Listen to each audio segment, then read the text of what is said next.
জনাব হাসনাত আব্দুল্লাহর প্রসঙ্গে আসি, এই স্ট্যাটাসটা নিয়ে আমাদের একটু বিস্তারিত কথা বলতে হবে। যারা খোঁজ খবর রাখেন তারা এর মধ্যে বিস্তারিত পড়েও ফেলেছেন। কিন্তু এখানে একটা খুব গুরুত্বপূর্ণ কি টেকঅ্যাওয়ে আছে, আমি সেটা বলব।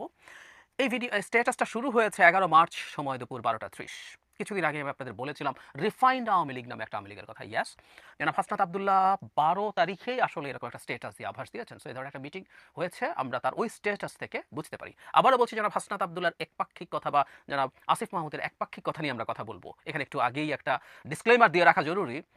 পৃথিবীতে কেউ ফেরেশতা নন, সুতরাং কারো কোনো বক্তব্যকে শতভাগ সঠিক ধরে নেবার কিছু নেই। আমাদের গণ অভ্যুত্থানে জীবনের ঝুঁকি নিয়ে তারা সামনে থেকেছেন, দ্যাট ডাজন্ট নেসেসারিলি মিন তাদের কোনো পলিটিক্যাল এজেন্ডা নেই।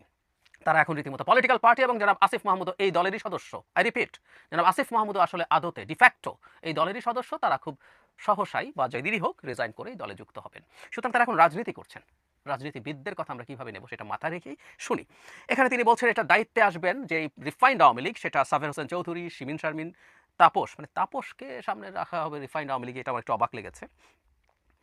তাপস কিভাবে এই রিফাইন্ড আওয়ামী লীগে থাকতে পারে? যাই হোক, তারা এখানে কথা বলছেন, তারা এখানে বলতে চাইছেন যে তাদেরকে ডেকে বলা হয়েছে শর্ত সাপেক্ষে নাকি অনেকেই আওয়ামী লীগের পুনর্বাসনে রাজি হয়েছে। বলা হচ্ছে একটি বিরোধী দল থাকার চাইতে অনেকগুলো দল আওয়ামী লীগ সহ থাকলে ভালো হবে। এবং ব্যাপারটা এরকম একটা সিস্টেম। কেন রিফাইন্ড? রিফাইন্ড মানেটা হচ্ছে, এই জায়গাটা একটু পড়ি। রিফাইন্ড আওয়ামী লীগ যাদের দিয়ে করা হবে তারা এপ্রিল মে থেকে শেখ পরিবারের অপরাধ স্বীকার করবে, হাসিনাকে অস্বীকার করবে, এবং তারা বঙ্গবন্ধুর আওয়ামী লীগ করবে এমন প্রতিশ্রুতি দিয়ে জনগণের সামনে হাজির হবে। একটু অফ টপিক। এরকম একটা আওয়ামী লীগ আসলে আওয়ামী লীগের এবং শেখ হাসিনার ১২টা বেজে যাবে, এবং আমি ধারণা করি শেখ হাসিনাই এমন একটা আওয়ামী লীগ হতে দেবেন না। আমাদের এটা ঠেকাতে হবে না। যাই হোক, পরে তারা বিরোধিতা করেন, এবং বিরোধিতা করে যখন আ তারা তাদের মতামত জানান, তখন বলা হচ্ছে বাধা দিলে দেশে সংকট সৃষ্টি হবে এবং এর দায় তাদেরকে নিতে হবে এবং আওয়ামী লীগকে অবশ্যই আসতে হবে। ইংরেজিতে হাসনাত লিখছেন, Awami League must come back.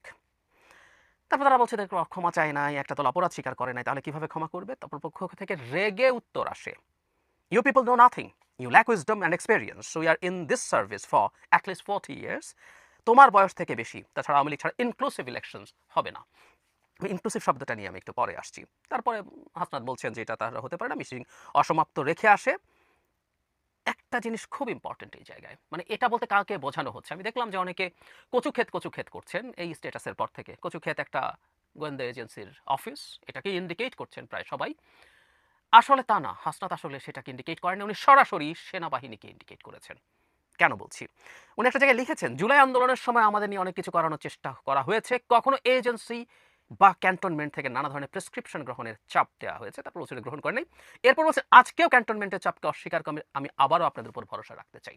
তাহলে হাসনাত আব্দুল্লাহর এই স্ট্যাটাসের খুব কি টেক অ্যাওয়ে হচ্ছে, তিনি এটা ডিজিএফআই বা অন্য কোনো সংস্থা, এনএসআই, যাই হোক বিভিন্ন গোয়েন্দা সংস্থা আছে, তাদের কথা না বলে রাদার সরাসরি সেনাবাহিনীকে বলেছে। কারণ আমরা একটা জিনিস নিশ্চয়ই জানি, এই গোয়েন্দা সংস্থাগুলোর চিফ মিলিটারির হলেও এগুলো রিপোর্ট করে প্রধানমন্ত্রী বা প্রধান উপদেষ্টাকে। সুতরাং এজেন্সি হলে আমরা এই প্রশ্ন করতে পারতাম যে এগুলো রিপোর্টিং তো ওইদিকে। ক্যান্টনমেন্ট বলে জনাব হাসনাত ক্লিয়ার করলেন এটা সেনাবাহিনীরই কেউ। এখন কে? গতকালই একটা সংবাদ সম্মেলন হয়েছিল, সেখানে জনাব হাসনাত আব্দুল্লাহকে জিজ্ঞেস করা হয়েছিল। তিনি কে সেটা বলেননি। অতি উচ্চ পর্যায়ের লোকজন সেটা বলেছেন। সো কে হতে পারে আমরা জানি না। কিন্তু এখানে একটা ইনক্লুসিভ ইলেকশনস এর কথা আসলো, এবং এক ধরনের ইঙ্গিত, ইঙ্গিত আবারও বলছি সেনাপ্রধানের প্রতি আছে। কারণ খুব অল্প সময়ের মধ্যেই জনাব হাসনাত একটা ছোট্ট ক্লিপ শেয়ার করেন জনাব আসিফ মাহমুদের, যেখানে তিনি সেনাপ্রধান সম্পর্কেও এক ধরনের বোমা ফাটিয়েছেন বলা যেতে পারে। যাই হোক, সেনাপ্রধান ইনক্লুসিভ শব্দটা বলেছিলেন, হুইচ ইজ রাইট। এবং এখানে সংবাদ সম্মেলনেও সেনাপ্রধানের এই ইনক্লুসিভ শব্দ নিয়ে কথা হয়েছে। এনসিপির যখন যে সংবাদ সম্মেলন করেছে সেখানে এই আলাপটা এসছে। সুতরাং সেনাপ্রধানকে ক্লিয়ারলি ইন্ডিকেট করেছে, ইয়াস, উনি এই শব্দটা বলেছেন। কিছুদিন আগে যে একটা বক্তৃতা নিয়ে আমরা খুবই আলোচনা করেছি, ডিবেট করেছি, ঝগড়া বিবাদ করেছি, সেখানেও কিন্তু তিনি ইনক্লুসিভ বলেছেন, এবং আমি ধারণা করি বা এটা ধারণা করার যথেষ্ট কারণ আছে তিনি আসলে আওয়ামী লীগকেই ইন্ডিকেট করছেন।